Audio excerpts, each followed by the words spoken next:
Siyempre, again, ang Madam UK, tanghaling tapat. I-reflex natin ang jacket na namantsahan, inalawang, kung ano-ano pa. Pangatlong beses ko pa lang ito nasusuot. Hello. 12 ko ata ito nabili. Ay, hindi. 1,009. Pero syempre, sa dami. Sa dami, wala na akong dapat pang patunayan. At ginamit ko lang dahil sayang naman yung pinang detergent bar ng Mudang.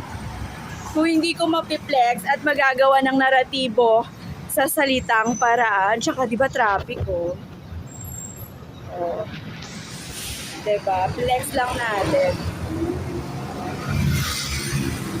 Ganito ko lang po nilalabanan ang sweldo di peligro. At pang ilang beses ko na itong nasuot.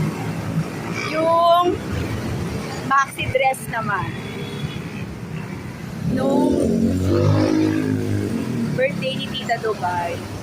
So kasi may yellow na touch, kaya naisip ko, i-recycle ulit siya.